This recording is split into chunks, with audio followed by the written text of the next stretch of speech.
rahimakumullah jami'an. Dalam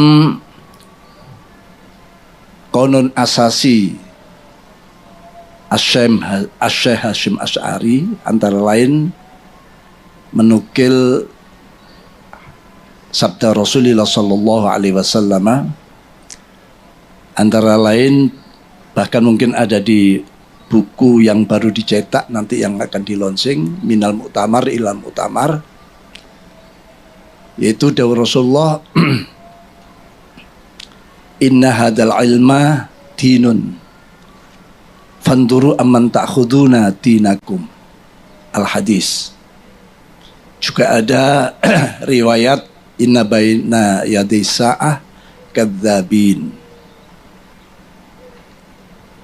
Dan beberapa riwayat-riwayat yang lain yang saat ini bukan sekadar relevan tapi penting untuk kita fahami bagaimana Mbah Hasyim Asy'ari memanggil kita semuanya, fahalummu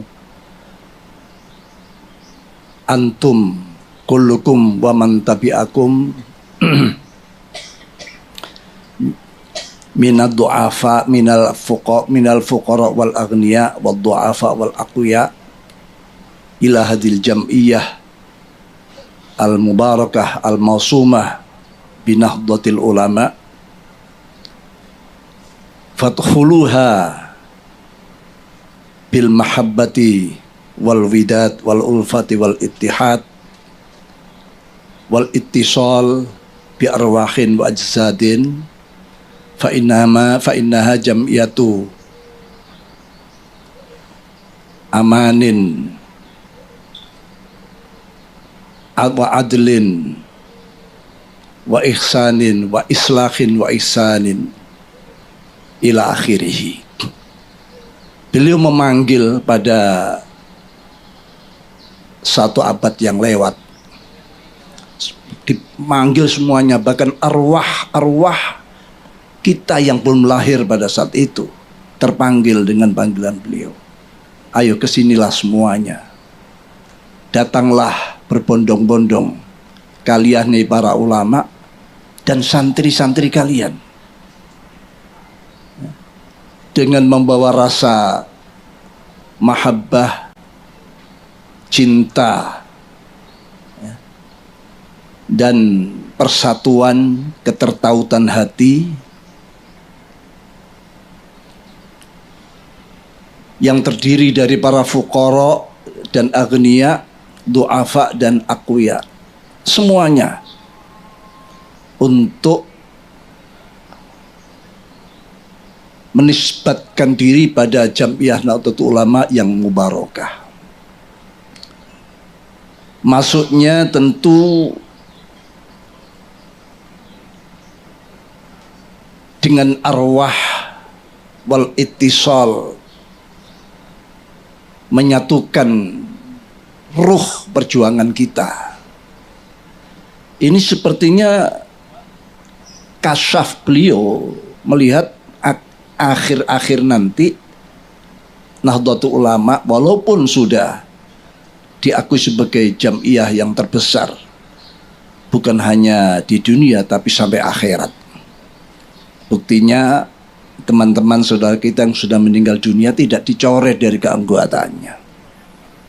Bahkan mereka yang meninggal pun di Lailatul Istima' atau Naharul Istima' diumumkan sebagai saudara kita, anggota Nahdlatul Ulama yang telah mendahului kita. Mari kita bacakan suratul Fatihah. Mereka masih dianggap sebagai anggota, saudara dan anggota. Nah ini kalau dijumlah, ya, dunia dan akhirat sudah nyata. Dunia saja sudah diakui terbesar di dunia. Tidak ada sebuah organisasi sosial keagamaan yang sebesar Nahdlatul Ulama ini. Tapi ingat, kalau besarnya sebuah organisasi tanpa tandim, tidak munadzamah, tidak tertib, maka akan bisa dilumpuhkan dengan organisasi-organisasi yang batil tapi munadzam, batil tapi murattab, tertib. Ini yang harus kita sadari. Ya. Bahkan sudah banyak kelompok-kelompok organisasi yang lain mereka ingin giliran. Kalau sekarang NU sudah katakanlah ya 75% atau bahkan sampai 80% bangsa Indonesia ini adalah intisab pada Nahdlatul Ulama. Ya. Tapi mereka yang lain juga ingin kapan kita menggantikan posisi Nahdlatul Ulama. Ya. Ini bukan don saja, sudah upaya-upaya ke sana sudah banyak. Kalau kita ini mengabaikan ketertiban ADART kita, perkum kita, justru ini memberi jalan orang lain untuk masuk. Ya. Sudah berapa kali kita mendapatkan bertubi-tubi gangguan-gangguan, khususnya saat sekarang ini gaduhnya bab nasab antara dzurriyyah yang satu kelompok disebut Ba'alawi, yang satu kelompok disebut dzurriyyah Wali Songo, terutama ini. Kalau Gresik insya Allah aman-aman saja. Saya tidak melihat ini jadi sesuatu yang besar, ya. Karena di sini juga para bagian muassis banyak, termasuk almarhum Kiai Burhan, ya. Ada putranya Kiai Khisni. Tapi di tempat lain bahkan sudah masuk ke cabang-cabang, dipengaruhi cabang-cabang agar mereka menolak Ba'alawi, menolak. Ya memang ada perbuatan salah pemicunya, ya. Tapi sebagai umat Islam kan tidak sampai seperti, apalagi warga Nahdien kan tidak sampai membesar-besarkan masalah. Apalagi itu hanya kelakuan ya 1-2 orang, saksia, tapi yang dihantam adalah jam'iyahnya atau babonannya. Dan ini akan terus kalau tidak segera ada,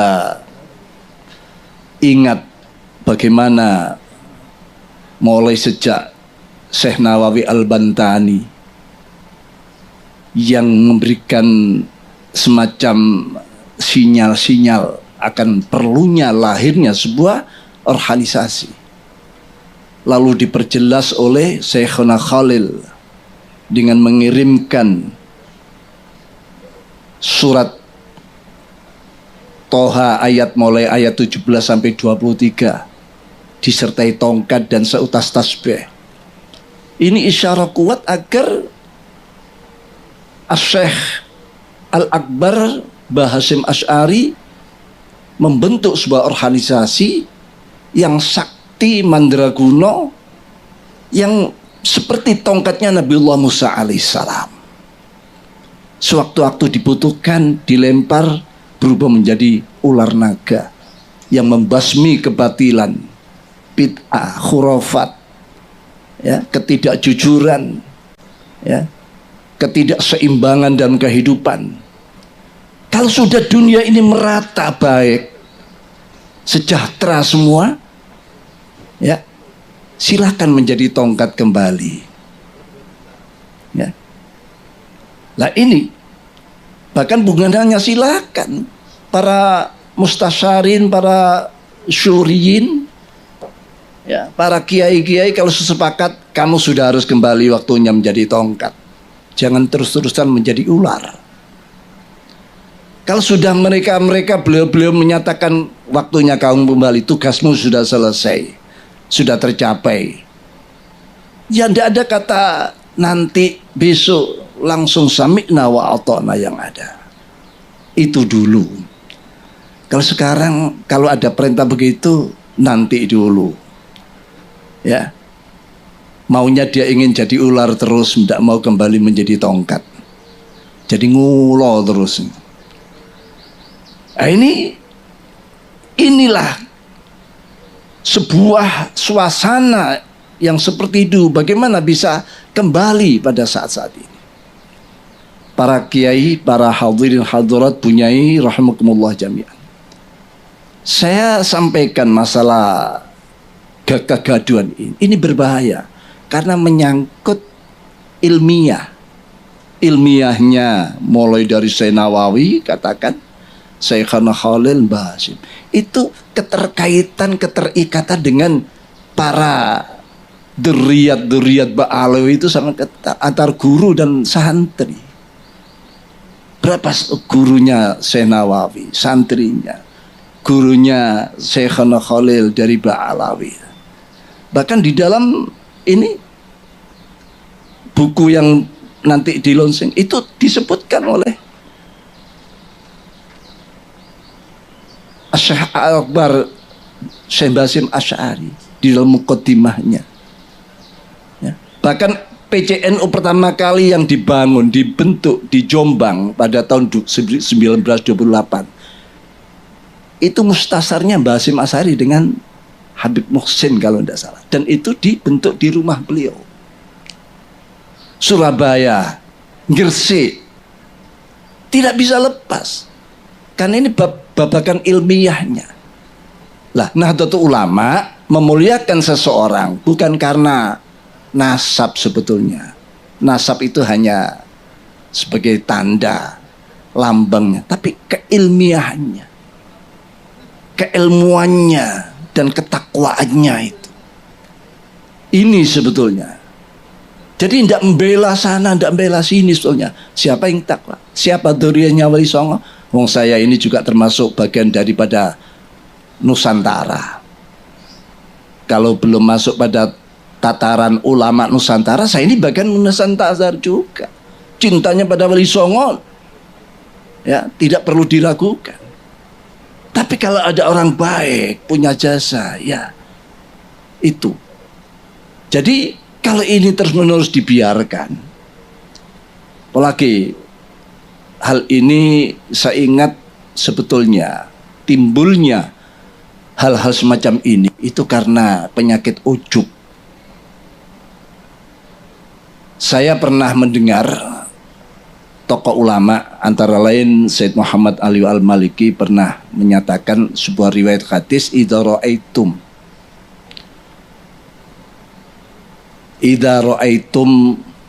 syuhan muta'an, ya,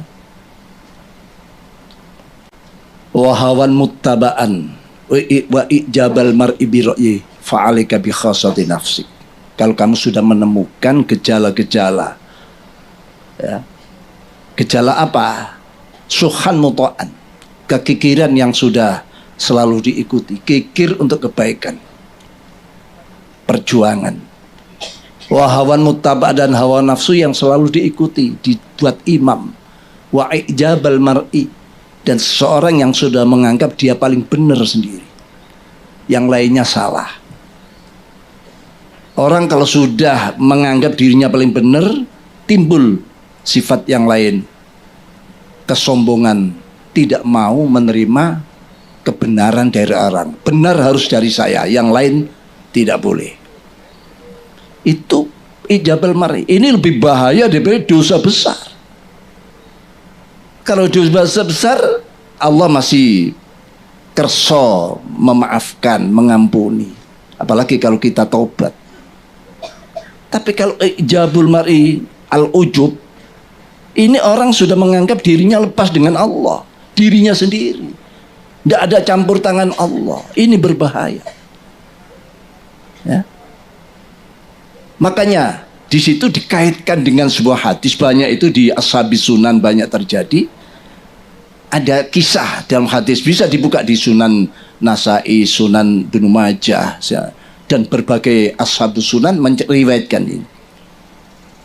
Pada suatu ketika sedang ada majelis dirosah, dars, ya, para sahabat senior pada Rasulullah, antara lain sahabat Anas, sahabat Jabir, ya, dan beberapa sahabat yang lain. Di situ juga sahabat Abu Bakar, sahabat Umar, Sahabat Ali, sahabat Utsman absen saat itu. Sahabat Anas bercerita, saya ketemu dengan seorang pemuda yang luar biasa ibadahnya. Kalau siang puasa tidak pernah berhenti, kalau malam sholat ya semalam suntuk. Anak muda ini jelas-jelas mengungguli para senior-seniornya. Saya lihat sahabat senior tidak ada yang punya amalan seperti dia. Itu diceritakan para sahabat. Nanti kita tanyakan pada Rasulullah. Akhirnya begitu Rasul miyos di masjid itu, sahabat langsung tanya, ya Rasulullah, saya ketemu dengan pemuda ini seperti ini. Dia katanya dari kabilah ini, dari pedukuhan ini, keturunan ini. Apa jawab Rasulullah? Ma'arif. Saya tidak kenal dia. Loh katanya dia kabilah ini, bin ini, bani ini. Ma'arif, saya tidak kenal. Tiba-tiba anak ini masuk dari luar dalam keadaan wajah ini masih basah dengan air wudhu, tangannya ini nenteng terompahnya. Masuk, begitu sahabat-sahabat tahu termasuk Anas, ya Rasulullah, ini anaknya yang saya ceritakan padamu ya Rasulullah. Begitu Rasulullah melihat anak tersebut, pemuda tersebut, Rasulullah komentar, ra'aitu ala wajhi safa'atan minan syaitan. Loh kok wajah anak ini ada stempel setannya? Saya melihat di wajah anak ini ada stempel setan. Loh kan terkejut semua statement Rasulullah seperti itu. Yang dipuji-puji, sholatnya, puasa luar biasa, tiba-tiba Rasulullah kok komentarnya ada stempel setan. Akhirnya anak ini berjalan mendekat. Ya. Dipanggil Rasulullah, tidak mengucapkan salam. Ditanya, ayu hasyab, hal hadasta nafsak, in anta bainal aqwam baina haula bi annaka khair minhum. Apakah ada kantek di hatimu kalau kamu ketemu dengan kaum-kaum yang mulia ini, kamu merasa lebih baik daripada mereka, lebih mulia dari mereka? Apa jawabannya? Allahumma na'am ya. Iya ya Rasul. Saya ketemu siapa kecil semua. Padahal itu sahabat senior-senior waktu itu. Ada sahabat Bakar, sahabat Umar, sahabat Ali. Dianggap kecil di hadapannya. Setelah itu anak ini tanpa bicara, tanpa ngomong a, i, u, langsung meninggalkan, masuk masjid. Begitu masuk masjid Rasulullah menyatakan, mayyaktul hadasyab, siapa yang berani meringkus anak ini, saya perhalus, yaktul, saya artikan meringkus. Karena ini perintah Rasulullah. Abu Bakar anak aktuluh, saya akan meringkus anak ini. Dikejar anak ini masuk masjid. Ternyata ini takbir, Allahu Akbar. Berhenti Abu Bakar, huwa yukabbir, huwa yusalli, wa rasul yanhani an qatilil musalli. Dia sholat, takbir. Padahal Rasulullah melarang aku ganggu orang-orang sholat. Saya kembali matur ke Rasulullah. Kembali balik lapor ke Rasulullah. Ya Rasulullah, huwa yusalli. Asalnya dalam petang, mada ta'mal ya Bapak, apa yang kau kerjakan? Huwa yusalli ya Rasulullah, wa anta tanhani an qatil musallin. Paduka kan melarang saya ganggu orang sholat. Akhirnya harus jawab lagi, mayyatul hadar rajul. Sahabat Umar, ana ya anak tuluh, saya akan meringkus anak ini. Sahabat Umar masuk, anak ini sedang sujud. Berhenti sahabat Umar, wa sajidi minas sajidin, wa musalli, wa yusalli, wa rasul yanhani anu. Dan Abu Bakar pun kembali, dia huwa khair minni, saya ikutan Abu Bakar. Tidak jadi, ikut Abu Bakar saja. Ditanya, mada ta'mal ya Umar? Wa sajidun ya, dia sujud ya Rasul, sholat. Wa anta tanhani an qatil sajidin musallin. Waihak ya Umar, kata Rasulullah. Lalu yang ketiga Rasulullah dawuh lagi, mayyaktul hadar rajul. Tinggal sahabat Ali. ana aktulu ya Rasulullah. Sebelum sahabat Ali mengangkat kakinya masuk, Rasulnya, ya Ali, anta la taqtulu wa anta sataktulu. Kamu tidak bisa meringkus anak ini, tapi nanti kamu yang akan meringkus anak ini. Begitu sahabat Ali masuk masjid, anak sudah tidak ada, sudah selesai sholat, sudah pulang. Setelah itu Rasul menyatakan, laula hadas syab makhtalafa bainasnain. Andai kan tidak ada anak seperti ini, umatku bersatu, tidak ada yang beda pendapat, tidak ada yang beda-beda, katakan ya kelompok, organisasi, semua fi shaffin wahid. Berarti anak ini cikal bakal perpecahan di dalam Islam. Lalu bagaimana dengan dawuh Rasulullah, ya Ali anta la taqtulu anta sataktulu? Di saat sahabat Ali menjadi khalifah di Kufah, terjadi peperangan yang dikenal dengan Naharawain atau Naharawan. Peperangan Naharawain. Di situ yang pegang bendera anak itu tadi sedang memberontak pada kekuasaan khilafahnya sahabat Ali. Sahabat Ali mendengar anak itu yang pegang bendera, keluar sahabat Ali. Karena dia masih terngiang-ngiang dawuh Rasul, wa anta sataktulu, kamu yang akan meringkus anak ini. Akhirnya berhadap soal, dibunuhlah anak ini. Jadi anak terbunuh di tangan sahabat Ali. Sadaqa Rasulullah sallallahu alaihi wasallam. Ternyata dawuh Rasul benar, anak ini terbunuh di tangan sahabat Ali. Dan anak ini sudah terkenal menjadi kelompok-kelompok Khawarij.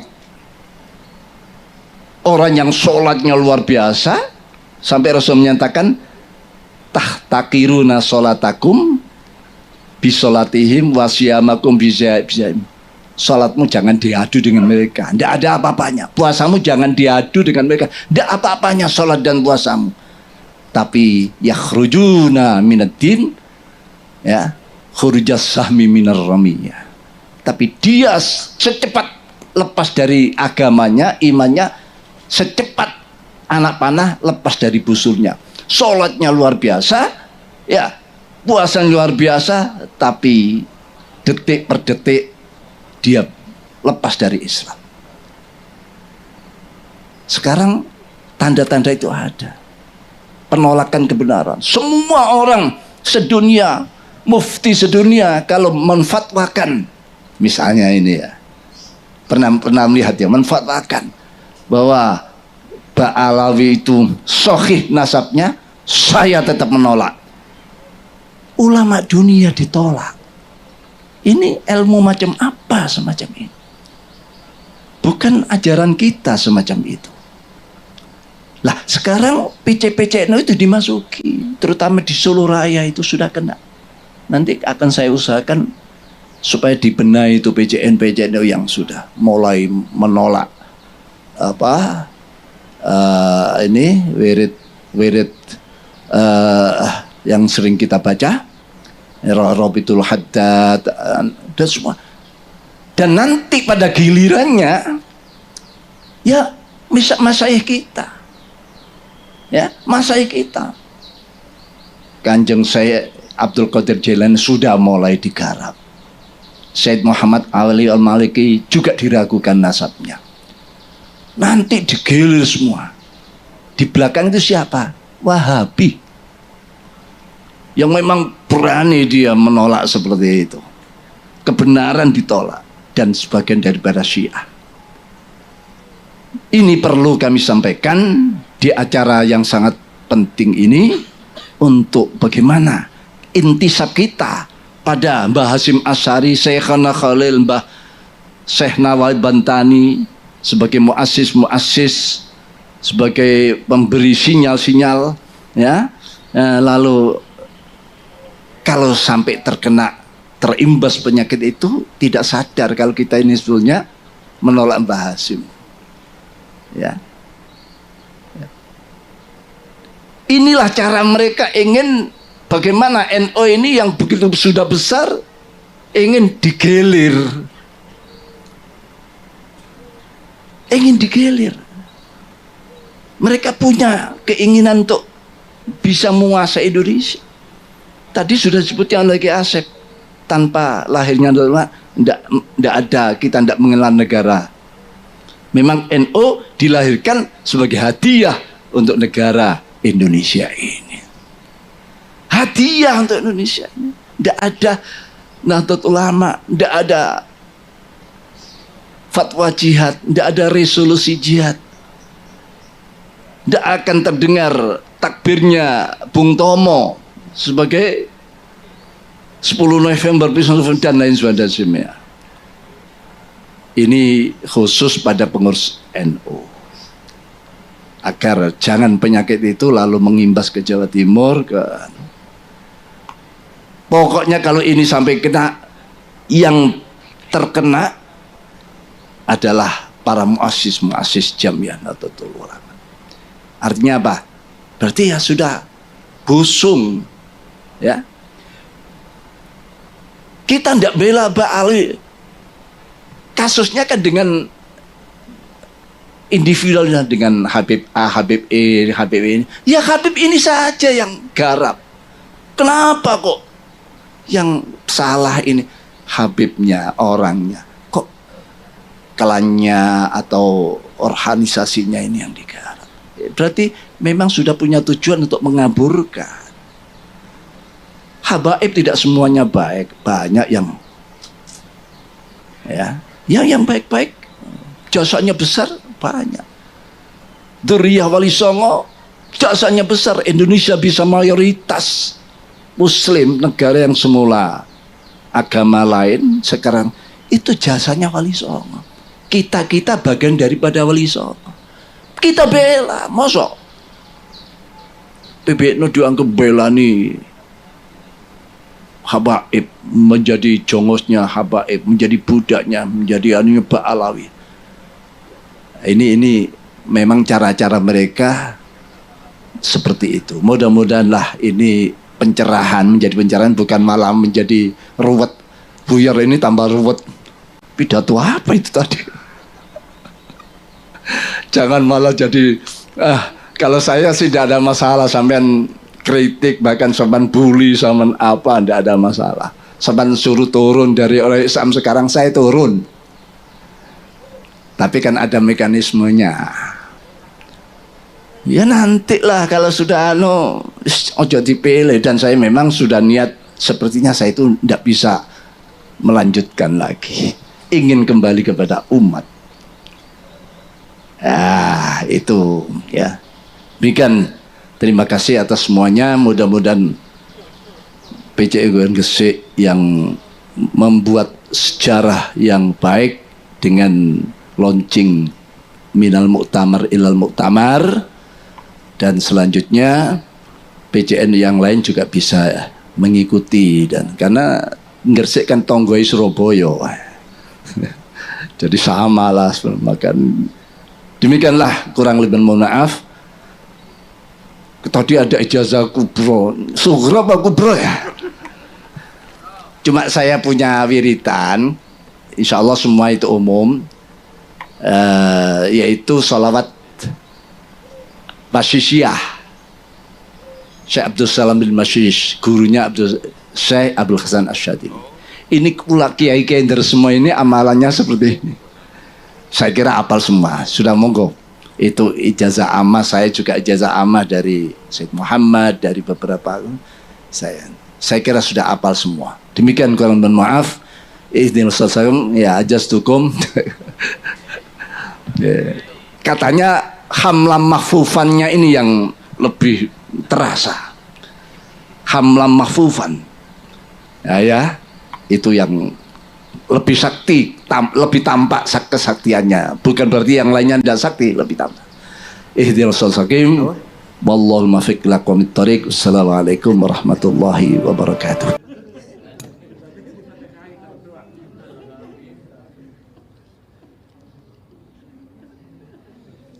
Jadi Imam Ja'far Shadiq punya anak namanya Ali Uraidi. Ali Uraidi punya anak namanya siapa? Muqaddam siapa namanya? Isa Ar-Rumi. Isa Ar-Rumi punya anak Ahmad. Ahmad hijrah dari Madinah ke Yaman, Hadramaut. Ahmad punya anak banyak. Di antara anaknya namanya Habib atau Sayyid Ubaidillah. Ubaidillah punya keturunan yang tersebar di Nusantara ini, yaitu Robito Alawiyah ini. Kata Kiai Imad Banten, bohong, palsu itu. Karena Imam Ahmad Al-Muhajir tidak pernah punya anak namanya Ubaidillah. Nih kita buktinya, nggak ada. Jadi Habib yang ada di Indonesia semuanya palsu katanya. Silahkan dijawab tapi ilmiah. Silahkan Imad dijawab tapi ilmiah, jangan marah-marah, jangan. Ayo ilmiah, tunjukkan kalau Habib kita ini benar. Tunjukkan kebenarannya dengan data fakta. DNA, bila perlu DNA lah, DNA.